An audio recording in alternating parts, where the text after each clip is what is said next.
Mesdames et messieurs, bienvenue, vous suivez Critique Info, premier numéro, lundi. C'est pratiquement la fin du mois, nous tendons vers la fin de ce mois qui est l'avant-dernier mois de l'année, il faut le dire. 2020, c'est dans quelques jours seulement. On va dire dans pratiquement, pas vraiment 50 jours, c'est vraiment une quarantaine de jours. On sera directement au mois de janvier. Et je dois rappeler aux Congolais que mon anniversaire, c'est le 5 janvier. Et je suis l'aîné de ma génération. Je suis l'aîné de ma génération. Sinon, parmi les aînés de ma génération, le 5e jour de l'année, Christian Bossembe Azawana. Donc, ça va être bien. Mais en même temps, on est en train de penser s'il va fusionner les deux anniversaires, le mien et celui de Congo Buzz, mais Congo Buzz prime parce que Congo Buzz c'est le 23 décembre. On va discuter avec les amis pour voir quelle est la date qu'il faut finalement, est-ce qu'il faut faire tous les deux ou il faut le séparer. On va voir ce qu'on va faire. Mais sinon, mesdames et messieurs, ça sera une très belle fin d'année et un bon début de l'année pour moi. Alors là déjà, nous avons l'actualité. L'actualité c'est l'avenir. L'avenir qui titre Tshisekedi et Ambongo prêchent la cohésion nationale. La bataille de l'examen et l'adoption, la bataille pour l'examen et l'adoption du budget 2020 débute ce lundi. Africa Info.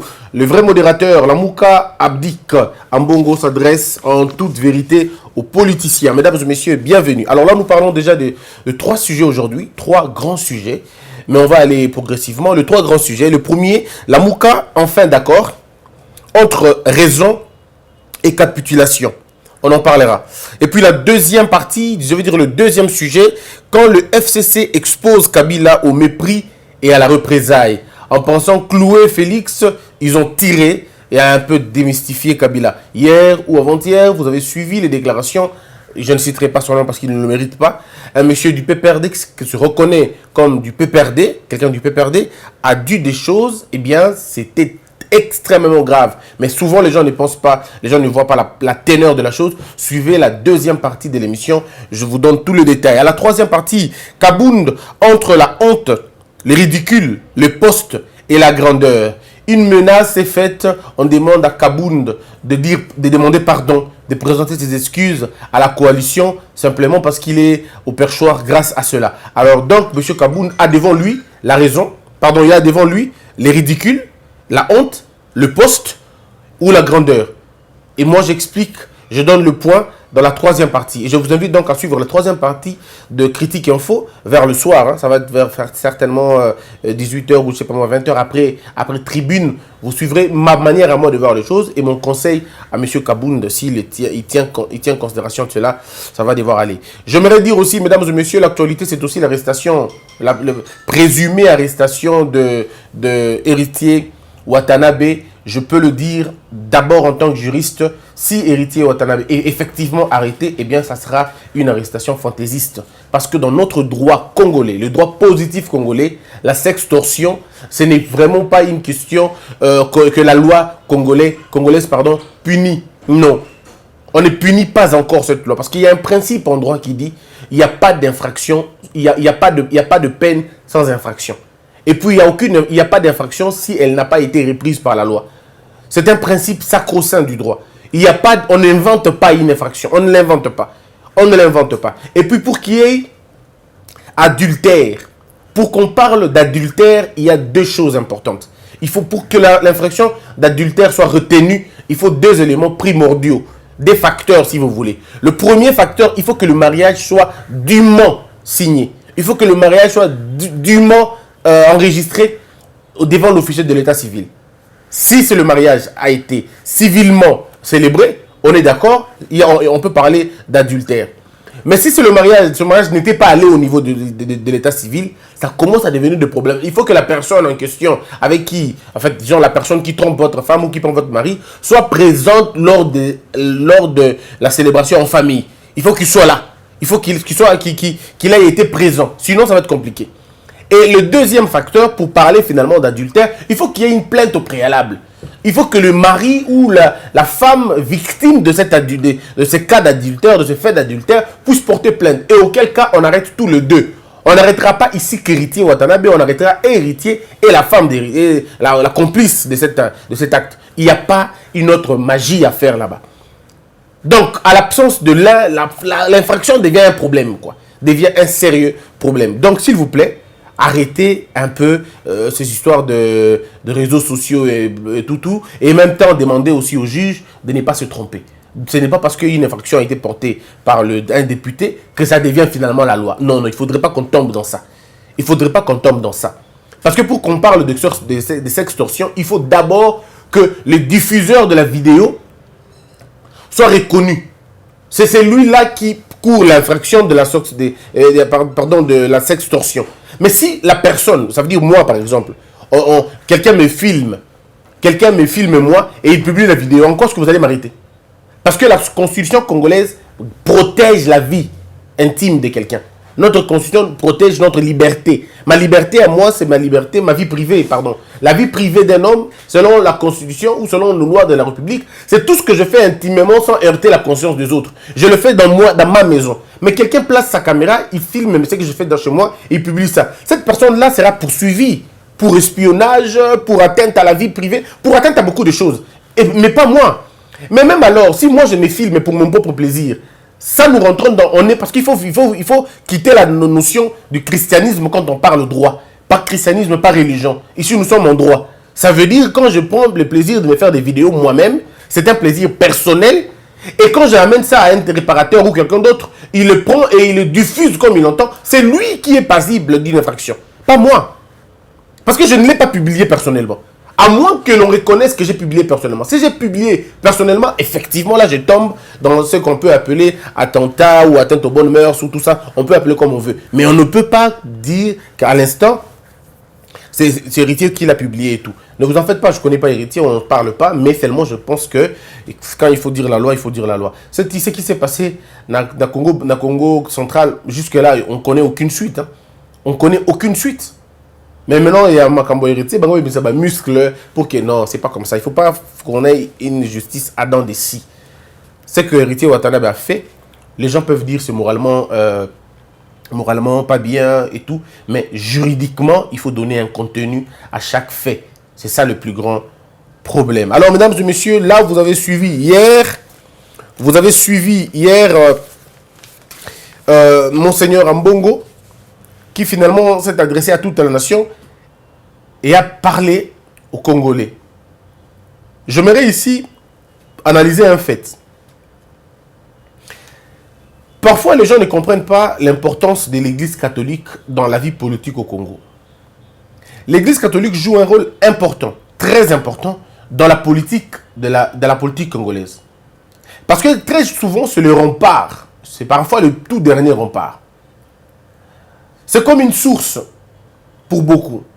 Lorsque l'État congolais veut payer ses agents qui sont dans les recoins du pays, on fait généralement recours à l'Église catholique. Parce que l'Église catholique est mieux implantée que l'État congolais. Il faut le dire.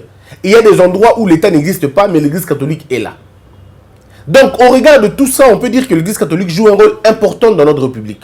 L'Église catholique a au moins, depuis 2000, ça a beaucoup changé, mais dès 1960, on va dire depuis la création des écoles des églises catholiques, jusqu'au moins en 2000, 90%, sinon 80% des autorités étaient de formation catholique. Et puis après 2000, il y a quand même eu l'éclosion des écoles privées, ainsi de suite. Mais en tout cas, au début, c'était comme ça. L'Église était le socle de la moralité. C'était le thermomètre de la moralité publique. Parce que vous risquez de trouver 80% de ceux qui travaillent dans l'État, de ceux qui gèrent la chose publique, sont des catholiques. Et ils se reconnaissaient, ils ne se cachaient pas. Aujourd'hui, les choses ont changé. Quand tout le ministre devient des pasteurs, devient des professeurs en même temps, vous comprenez comment ça se passe. Et donc, quand il fallait que le peuple pense, quand il fallait que le peuple réfléchisse sur une représailles ou sur une contestation, une protestation, on faisait recours toujours à l'Église catholique. Alors aujourd'hui, cette Église ne sait plus quoi faire. Parce que regardez, l'Église s'est opposée à un cycle d'oppression. L'Église s'est opposée au régime de Kabila. Et même quand M. Ambongo parle, on sent qu'il est tranché. On sent que M. Ambongo prêche, mais pour une gouvernance, toute autre gouvernance par rapport à celle qu'on a vécue dans le temps. Il ne s'est pas caché de dire que, du haut de sa chair, il ne s'est pas interdit de dire qu'on lui avait promis une Jeep en pleine messe, mais on ne l'a jamais réalisé. Il ne s'est pas gêné de le dire. Et vous avez suivi les chiens des chasses du PPRD, du FCC, qui sont aujourd'hui dans les radios, dans les journaux, insultant le cardinal. Bon, eux, ces gens-là, ils ne se retiennent pas. Hein, et donc, quand vous touchez sur l'autorité morale, ils sont prêts à tout sortir, quoi. sortir la grande artillerie pour faire du mal. Bref, vous avez un peu ce tableau-là. Aujourd'hui, M. Ambongo se rend compte qu'on ne peut pas évoluer comme ça. Monseigneur Ambongo, pardon, il se rend compte que le pays ne peut pas évoluer comme ça. Ça va faire pratiquement 5 ans, 9 ans que le jeu politique au Congo prend en otage, ou sinon le système politique prend en otage le social. Tout s'est fait politiquement et le social est toujours écarté. Il faut donc une gouvernance beaucoup plus proche du peuple qui pense aux problèmes du peuple qu'aux problèmes des postes des individus. Et donc, monsieur Monseigneur Ambongo revient sur ce qu'on a toujours dit. Ça ne sert à rien de se battre pour quelque chose qui ne sortira, dont vous n'aurez jamais quel gain de cause. Il faut plutôt aller au niveau de vous mettre ensemble et trouver un moyen qu'il faut. Et Monseigneur Ambongo l'a si bien dit, nous devons être unis pour faire front commun afin que nous puissions vaincre le mal. Parce que même si Monseigneur Ambongo ne le dit pas, mais on sait qui est considéré comme le mal. Au Congo, nous savons tous le camp du mal. Le camp du mal, c'est le camp qui a institutionnalisé la corruption dans ce pays. C'est le camp qui a institutionnalisé la violence comme mode de gestion. La gabegie financière, les destructions, le détournement, la médiocrité. Bref, on connaît tous comment ça se passe. Et la seule façon pour nous de rompre ce système, il faut qu'on soit unis. Et Monseigneur Ambongo l'a si bien dit, l'unité va finalement précéder le développement de notre pays. Le développement du pays sera précédé par l'unité. Tant qu'on ne sera pas unis, il n'y aura pas de développement. Tant qu'on ne sera pas unis, rien ne va changer. Alors, donc, au regard de tout ça, Monseigneur Ambongo a déjà donné, lui, son point de vue sur la question. Il dit vérité des urnes, eh bien, ça va être un passe-temps, inutile. Travaillons et trouvons un moyen pour sortir le pays dans le trou dans lequel il se trouve. Et surtout, sortons le pays de la mauvaise alliance dans laquelle le pays s'est trouvé, s'est placé. Et donc, Monseigneur Ambongo est clair sur la question. Mais maintenant, là où les gens...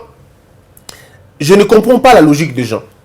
Parfois, le Congolais, excusez-moi de vous le dire, mais parfois on est versatile. Lorsque, tous les deux côtés, je prends tous les deux côtés. Je commence par le président Fachi. Quand il fait l'alliance avec le FCC, tout le monde est contre lui. Tout le monde est contre lui, moi y compris.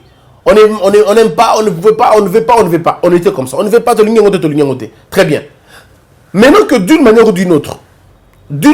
ou d'une autre, le camp, la stratégie est faite pour sortir de la coalition, mais les mêmes personnes reviennent pour dire non, qui respectent ses engagements. Ah, qui mais alors à un moment donné, on se dit, mais vous voulez quoi? Vous voulez quoi à la fin? Vous voulez qu'on fasse quoi exactement? Parce que le même peuple a dit Toboyango. Alors, les stratégies sont mises en place pour arrêter la coalition. Oh non, non, non, va continuer dans Okabongo. Mesdames et messieurs, pour arrêter une coalition, vous n'avez pas besoin d'être frontal. Vous n'avez pas besoin d'être frontal. Il n'y a aucun schéma standard qui pousse les gens à rompre une coalition. La coalition peut être rompue à tout moment et à n'importe quelle manière, pourvu qu'elle arrive à finalement à faire moins de dégâts. Ici, vous avez l'UDPS qui se lève pour casser l'alliance finalement. Et vous avez le président qui joue encore au sapeur-pompier. Le président Fachi qui joue encore à celui qui est ensemble en train finalement de colmater les brèches. Mais je dois vous dire une chose. Dans une vie, vous ne devez pas être tranché. Dans la vie, parfois, il faut faire il faut faire un peu semblant. Vous ne pouvez pas être trop affiché, quoi. Donc, vous n'êtes pas d'accord, Non, dans la politique, c'est pas comme ça. La politique, il faut combiner beaucoup de choses. Il faut combiner la souplesse, il faut combiner la flexibilité, il faut combiner la fermeté. C'est la combinaison de beaucoup de choses. Et là, vous êtes en train de voir, à moins que vous ne soyez pas vraiment avertis, mais ceux qui sont avertis voient déjà la fin de la coalition. Quand vous lisez les mots, entre les lignes, les propos de Monseigneur Ambongo, vous vous rendez compte qu'il ne le dit pas seul.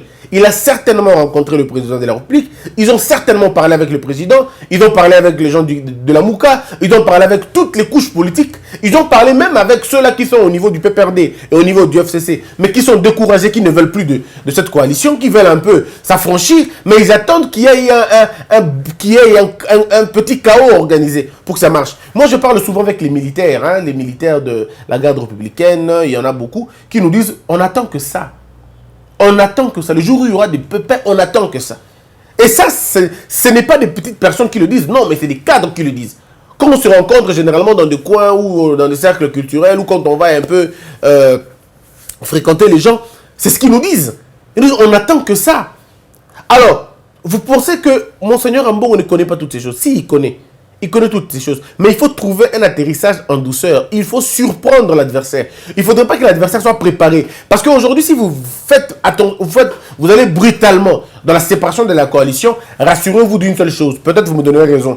3 mois seulement après, il y aura des poches de rébellions à l'est du pays. C'est pourquoi vous avez vu le président Fachi en train de travailler de façon, je veux dire, de façon...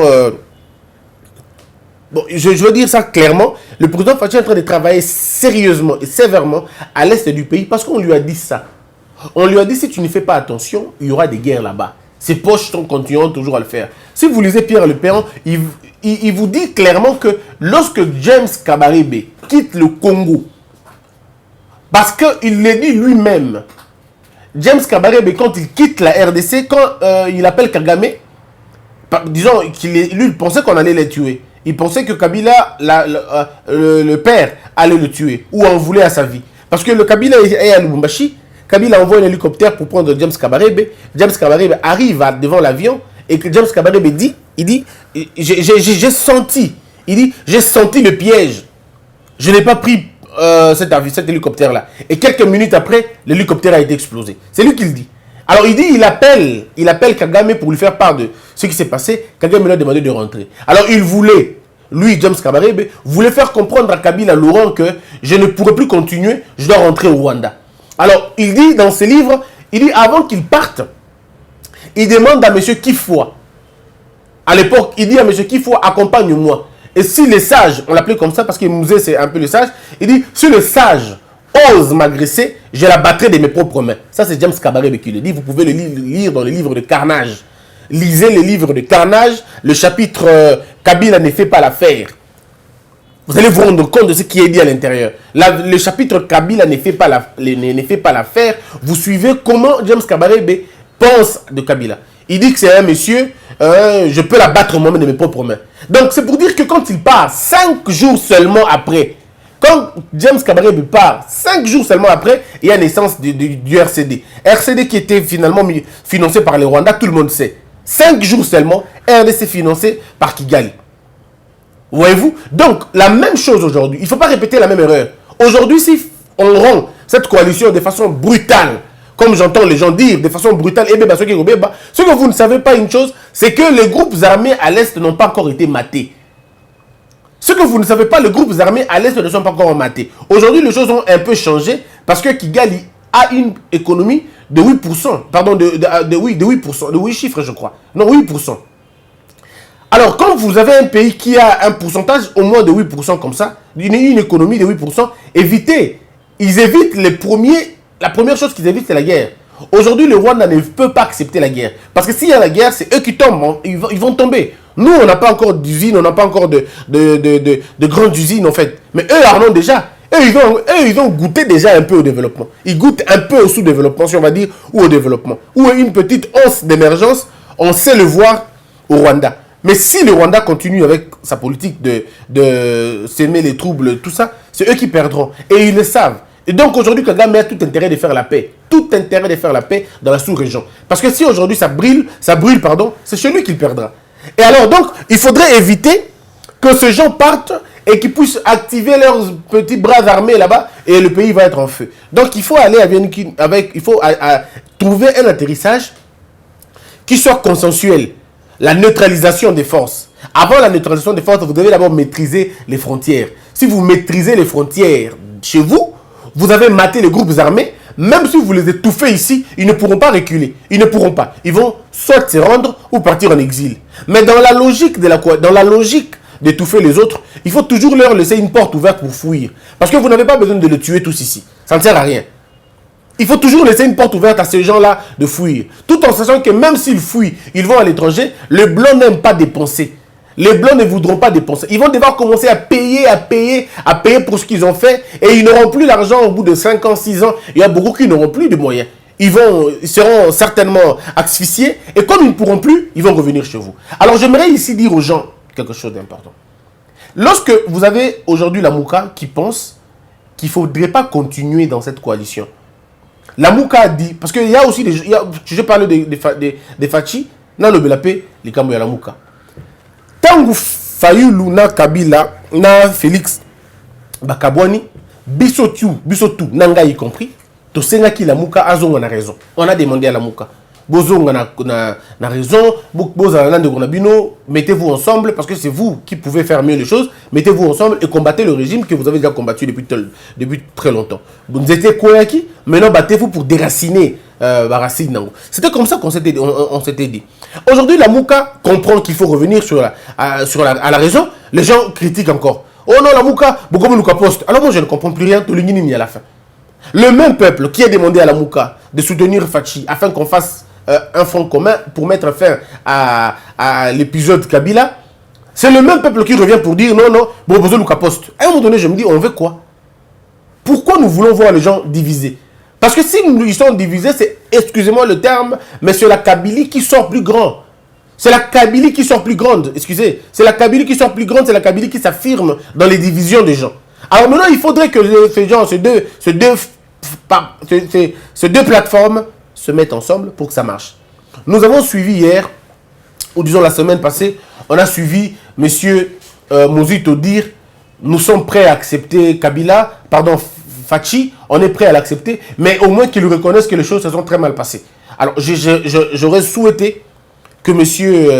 Mozito suive un peu les informations. Peut-être qu'il n'est pas informé.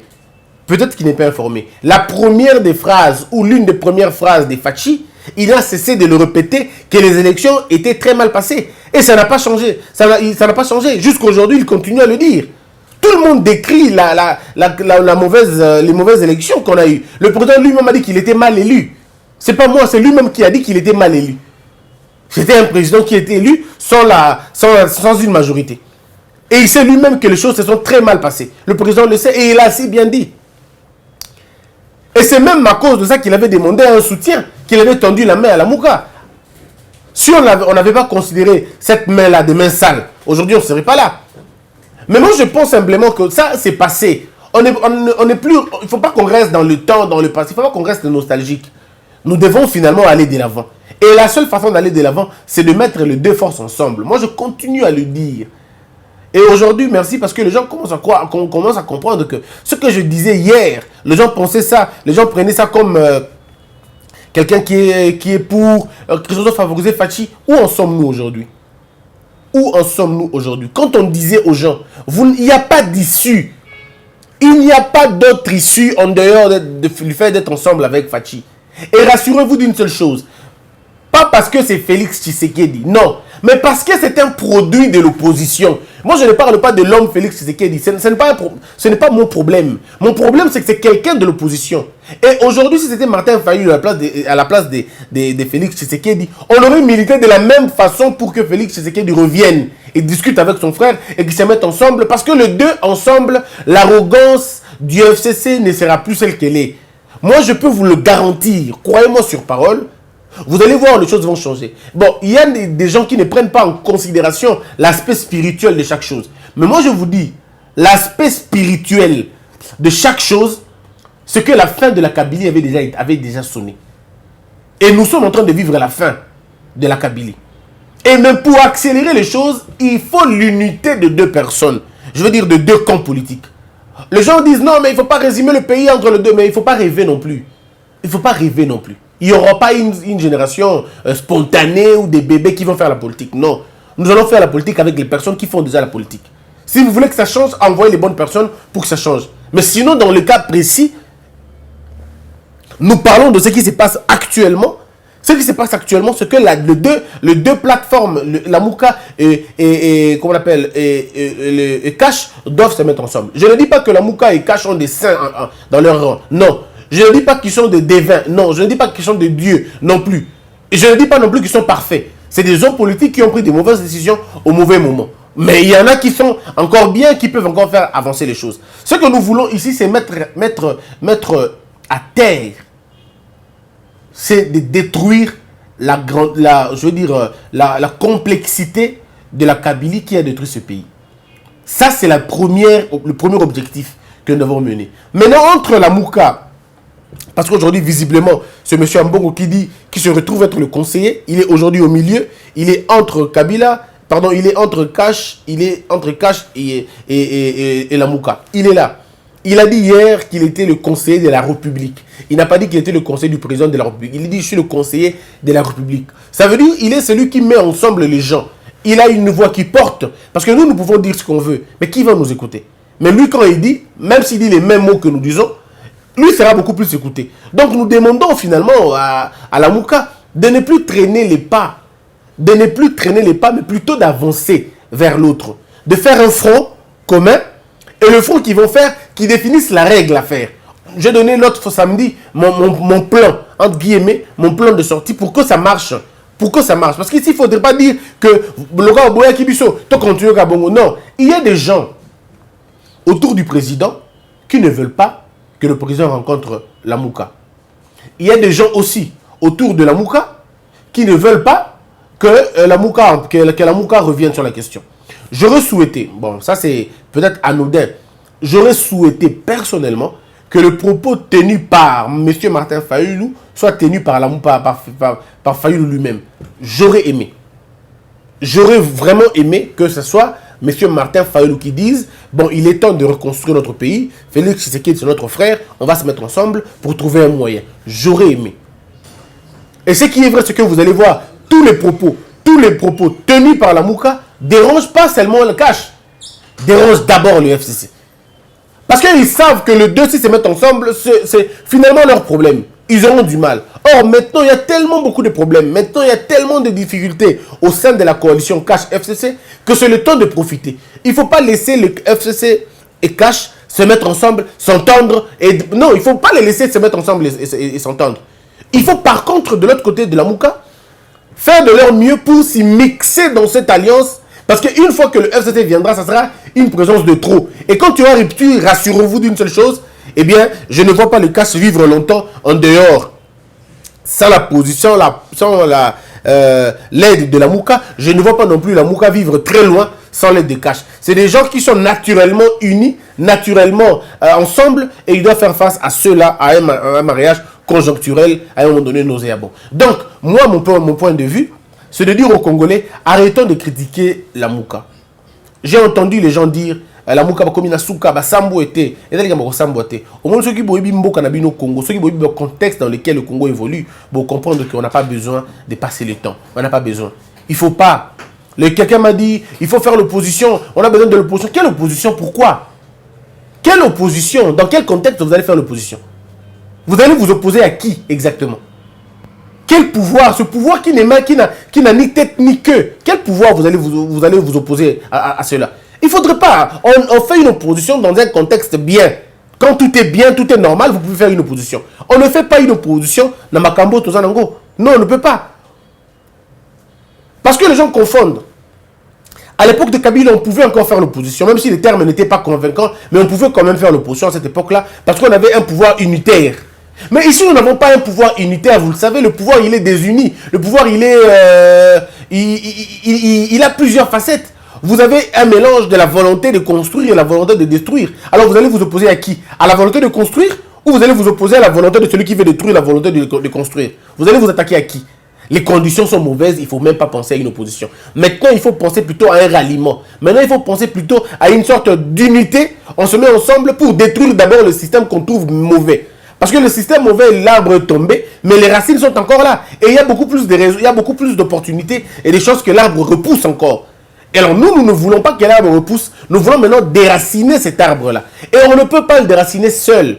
On peut le déraciner qu'avec les autres, qui pensent que l'arbre peut être déraciné. Aujourd'hui, la Mouka est claire que Kabila, c'est le problème. Cash, c'est aujourd'hui que Kabila, c'est le problème. Quand je dis Kabila, je ne parle pas de l'homme, je parle plutôt du système. Et vous voyez vous-même, ce n'est pas moi qui le dis, hein. Même au niveau de l'Alliance, vous le savez. Cardinal Mosengo avait qualifié le système de Kabila comme un système médiocre. M. Ambongo avait parlé d'un système malade. Et M. Kaboun dit qu'ils doivent apprendre à nager. Et vous allez suivre Herman Cohen, la France et tout le monde considère le mal du Congo comme cette plateforme politique. Ce n'est pas moi en tout cas. Je n'invente aucune analyse ici. Mais on regarde toutes ces choses. Vous pensez qu'on peut continuer à construire un pays avec eux? Tant qu'ils seront forts, le Congo sera malade. Plus ils seront faibles, le Congo va être gagnant. Et la seule manière de faire, c'est de travailler pour la neutralisation. Et pour travailler pour la neutralisation, il faut que la Mouka se réveille, que la Mouka essaie un peu d'avaler un peu de son de sa raison pour le faire.